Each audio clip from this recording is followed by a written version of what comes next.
এই অবারিত সবুজের প্রান্ত ছুঁয়ে নির্ভয়ে নীলাকাশ রয়েছে নুয়ে, যেন হৃদয়ের ভালোবাসা হৃদয়ে ফোটে, আনন্দ বেদনায় মিলনেরই সংকটে। আসসালামু আলাইকুম প্রিয় দর্শক, দেশ ও দেশের বাইরে থেকে প্রতিনিয়ত যারা আমাদের এই খামার বাংলা ইউটিউব চ্যানেলটি দেখেন, সবার প্রতি আরও একবার আন্তরিক শুভেচ্ছা অভিনন্দন জানিয়ে শুরু করছি এবারের প্রতিবেদন। প্রতিবারের মতোই সঙ্গে আছি আপনাদের প্রিয় মুখ, আমি মোহাম্মদ কবিরউদ্দিন। তো দর্শক, আজকে আপনাদের দেখাবো ভিন্ন বা ব্যতিক্রমধর্মী একটা প্রতিবেদন, যেখানে আমরা হিন্দু মুসলিমই শুধু নয়, ভিন্ন ধর্মাবলম্বীরাও আসলে এই হাঁস খামারের সাথে যুক্ত হচ্ছেন এবং দেশের বিভিন্ন প্রান্ত থেকে এসে তারা এই বাচ্চা নিয়ে সংগ্রহ করছেন এবং তারা গড়ে তুলছেন ভালো ভালো খামার, অবদান রাখছেন দেশের উন্নতি সেবায়। তো চলুন এরকম একটি ভিন্ন ধর্মাবলম্বীদের প্রতিবেদন আপনাদের উপহার দেব। সঙ্গে থাকুন, চলে যাচ্ছি সরাসরি আমি মূল পর্বে।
তো দর্শক, দেখতে পাচ্ছেন এখানে আসলে বসে আছেন যারা, যাদের কথা না বললেই নয়, আসলে কোত্থেকে এসেছেন এবং ওনাদের পরিচয় এবং কোথায় এসেছেন বিস্তারিত আসলে ওনাদের কাছ থেকেই শুনবো।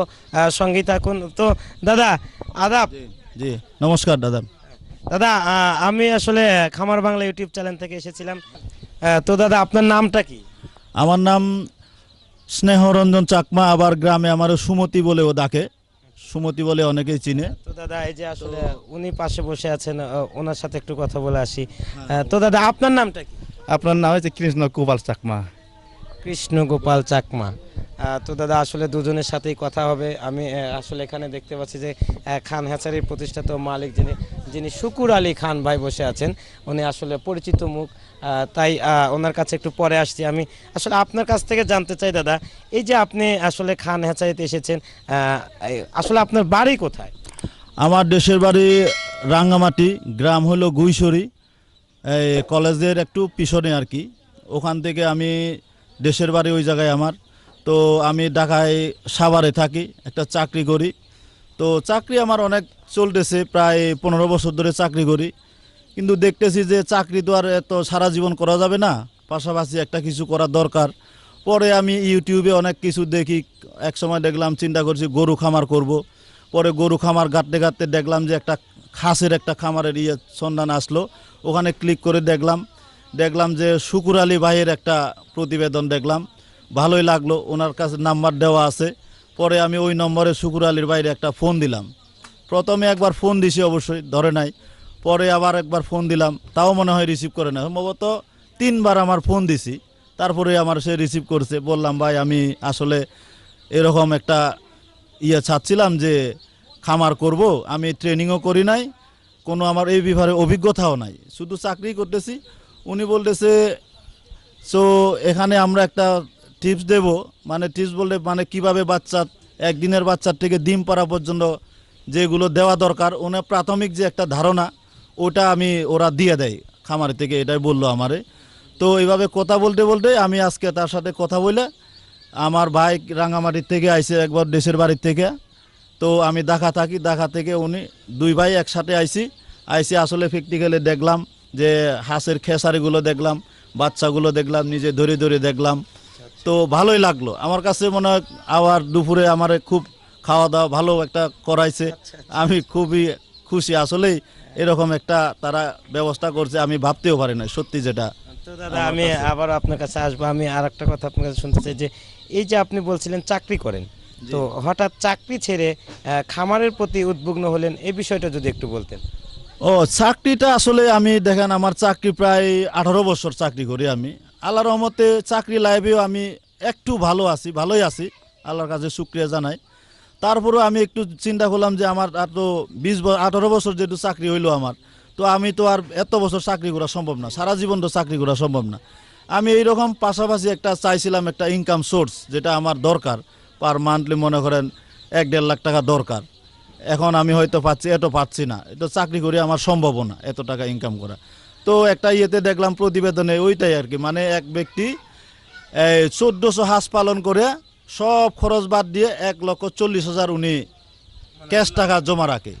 এই কথা একটা প্রতিবেদন উনি হিসাব সহ দিছে, আমিও হিসাব করলাম, ক্যালকুলেটর নিয়ে আসলে সম্ভব যেভাবে প্রতিবেদনে আমি দেখলাম। এই জন্য আরো বেশি আমি আমি আসলে আরেকটা কথা আপনার কাছে জানতে চাই যে চাকরি লাইফটা আসলে একটা অন্যরকম জীবন, আর এই খামার জীবনটা হচ্ছে একটা ভিন্নতর জীবন। তো আপনি কি আশাবাদী যে আসলে খামার করতে আপনি আসলে হেল্পফুল হবেন বা লাভবান হবেন? হ্যাঁ, অবশ্যই আমি আশাবাদী, কারণ এখানে যেহেতু হাজার হাজার মানুষ হচ্ছে, আমি শুধু প্রতিবেদনে দেখি নাই, আমি ফিজিক্যালিও আমি দেখছি খামার, ঠিক আছে, ফিজিক্যালিও দেখছি না আসলেই আমার চোখের দেখা ওরা সুন্দর করে হাঁস পালতেছে, সুন্দর ডিম দিচ্ছে, এই বড় বড় ডিম অনেক সুন্দর। তো আমি চিন্তা করলাম আমার এলাকায় তো বিলের অভাব নাই, আমার নিজস্ব বিল খাল আছে, শামুকের অভাব নাই ওই জায়গায়। সুতরাং আমি মনে করি 100% আমার কনফিডেন্ট আছে সম্ভব এটা। তো দাদা আর একটা কথা জানতে চাই যে এই যে বলছিলেন আপনার দাদাকে সঙ্গে নিয়ে এসেছেন, তো এখানে আসলে কতগুলো বাচ্চা নেওয়ার জন্য এসেছেন? আমার আসলে অনেক বড় আকারে করার ইচ্ছা আছে, আল্লাহর রহমতে আপনাদের যদি সহযোগিতা থাকে। আমি শুধু জাস্ট এটা স্যাম্পল আমি নেব 1000 স্যাম্পল। 1000 বাচ্চা নেওয়ার জন্য এসেছেন। আসলে আসলে কোন জাতটা নিতে এসেছেন? আমি যতটুকু জানি যে খান হ্যাচারি শুকুর আলী ভাইয়ের কাছে বিভিন্ন জাতের বাচ্চা পাওয়া যায়, তো আপনি তার মধ্যে কোনটা নিতে এসেছেন? আমি যেহেতু ডিমের জন্য আমি করছি, সবাই আমারে বলে যে খাকি ক্যাম্বেল জাতের হাঁসটা আমি নেব, যেহেতু আমি 5 টাইমের ডিমের জন্য আমি করতেছি খাকি আচ্ছা ক্যাম্বেল। দাদা আপনার কাছে একটু পরে আসছে, আমি একটু শুকুর আলী ভাইয়ের সাথে কথা বলতে চাই। শুকুর আলী ভাই, এই যে আপনি আসলে দেশের শেষ প্রান্ত ধরা যায় যে শেষ প্রান্ত থেকে ওনারা আসলে আপনার কাছে ছুটে এসেছেন বাচ্চা ক্রয় করার জন্য, তো এই বিষয়ে আপনি কি বা আপনার কি অনুভূতি হচ্ছে? আসলে ওনারা আমার কাছে আসছে ভালোর জন্য। ওনারা চাকরি করে, চাকরির পাশাপাশি হয়তো চাইছে যে আমি চাকরির পাশাপাশি একটা খামার করব, বা খামার করে এখানে তারা লাভবান হবে। তারা আমার কাছ থেকে বাচ্চা নিলে আমরা 0 থেকে ডিমটা রাখ পর্যন্ত তাদের সব ট্রিটমেন্ট বা ওষুধপাতি, কখন কোন খাবার দিতে হবে, সব দিকে হেল্প করব। আর আমি চাই যে ভাই এই খামারটা করে যেন অনেক লাভবান হয়, বা এলাকায় আমি আরও বাচ্চা বিক্রি করতে পারি, এটাই আমার আশা। তো প্রিয় দর্শক, আমরা শুনছিলাম স্নেহ চাকমা এবং আসলে কৃষ্ণ গোপাল চাকমা দাদার কথা। আসলে ওনারা যেখান থেকে এসেছেন সেটা আমাদের দেশের প্রায় শেষ সীমান্ত রাঙামাটি থেকে এসেছেন। তো ওখান থেকে যদি ওনারা আমার বিশ্বাস হাঁস খামার প্রতি উদ্বুগ্ন হয়, তো আমরা আসলে সবাই পারবো, এরকম একটা বিশ্বস্ততা রেখে যদি আমরা সবাই মিলে আসলে খামারের প্রতি মনোযোগী হই, আসলে দেশের জন্য ভালো হবে, নিজেও ভালো থাকবো। তো আসলে আরও কথা শুনবো। আসলে আমি দাদা আমি আসলে গোপাল দাদার কাছে একটু শুনতে চাই যে দাদা আমি আপনার কাছে একটা মূল্যবান কথা জানতে চাই। আপনার হচ্ছে উনি বড় না ছোট? আমার ছোট ভাই। ছোট ভাই। তো আপনার ছোট ভাই আসলে আমি মনে করি একটা ভালো উদ্যোগ নিয়েছে, চাকরি করার পাশাপাশি এটা আসলে ভালো কথা। তো আপনার কি মনে হচ্ছে উনি কি পারবে, বা আপনি পুরোপুরি সহযোগিতা কি ওনাকে করবেন? করব।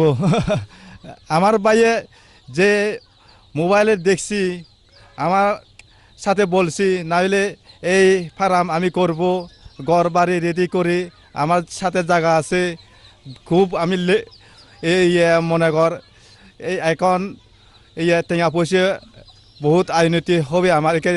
আমি তো এই থেকে আমার সাজবাজ করি, আমি কিছু ফলাফল গাছ বাছ কিছু বিক্রি করি।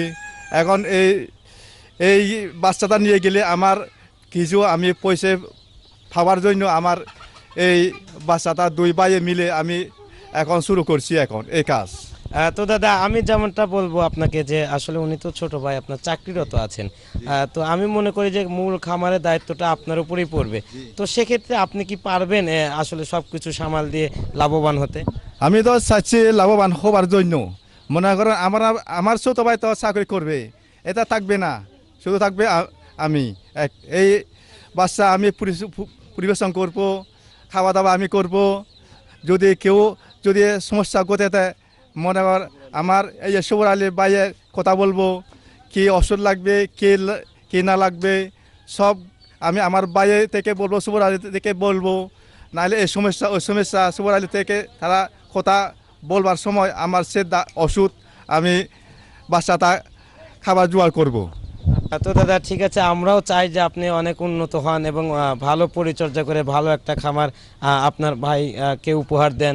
তো আমি একটু শুকুর আলী ভাইয়ের কাছে যেতে চাই যে শুকুর আলী ভাই, আমি যেটা মনে করি যে ওনারা দুজনই আসলে নতুন, তো আসলে আপনি অনেক খামারে দিয়েছেন যারা আসলে পুরাতন, অনেক এই বিষয়ে অনেক অভিজ্ঞ। তো নতুন হিসেবে আসলে ওনাদেরকে আপনি কি সেবা দিচ্ছেন বা কি দিবেন মনে হয়? আসলে নতুন হিসেবে আমি ওনাদেরকে আজকে সেবা দেব।